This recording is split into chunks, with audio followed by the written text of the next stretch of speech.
When I was preaching in Australia, a lady was in the congregation who had been traveling by air from Australia to New Zealand over the Tasman Sea.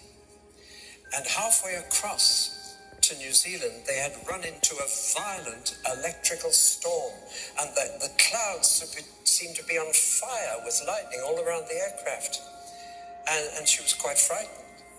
And the plane was being tossed around with the wind and the air pockets.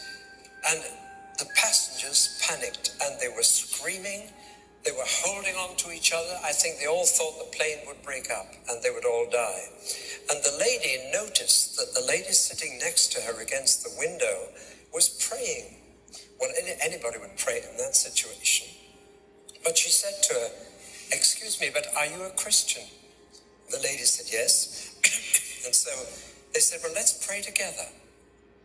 And together they said, "Lord, you stilled the storm 2,000 years ago. Please do it again.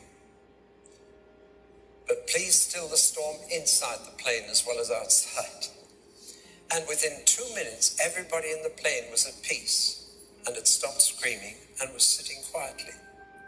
But the storm continued outside, and she had a camera, so she leant over across the new friend, and she held the camera at arm's length against the window and pressed the trigger, hoping that she might get a picture of this extraordinary sight of the lightning apparently setting the whole sky on fire.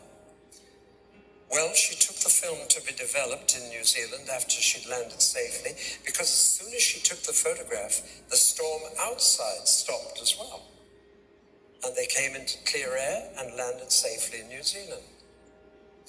She took the film to be developed, and the shop rang her up later and said, "Your photographs are ready, but will you please come and pick them up yourself? I want to talk to you." And when she went to collect the photograph, she said, "Why do you want to talk to me?" And the photographer said, "Where did you get this photograph?" And she told how she'd held the camera against the window of the plane and how the storm had stopped as soon as she took the photograph. And the photographer and his family all became Christians that afternoon. It was originally a color photograph. I've only managed to get it on black and white in this transparency, but this was how the photograph turned out. I don't think you'll be able to see the face. You will one day, but that was what the camera saw. She didn't. A figure in perfect peace, in control of the situation. I have only once in my life had the sheer privilege of having a vision of Jesus. I saw him. I can't describe his face to this day. But just to know that he was there, and he was real. But one day we shall see him, and see his face, and we shall be like him, for we shall see him as he is. Well, John had that vision, but it was frightening, as I told you last night. He fell in a dead faint, and a well-known voice said, "Don't be afraid. I was dead, and now I am alive forevermore." You know of every other great world leader, every other founder of a religion, you have to say they were alive, and they are now dead forevermore.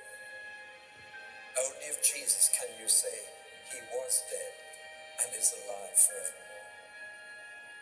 Confucius is dead, Buddha is dead, Muhammad is dead, but Jesus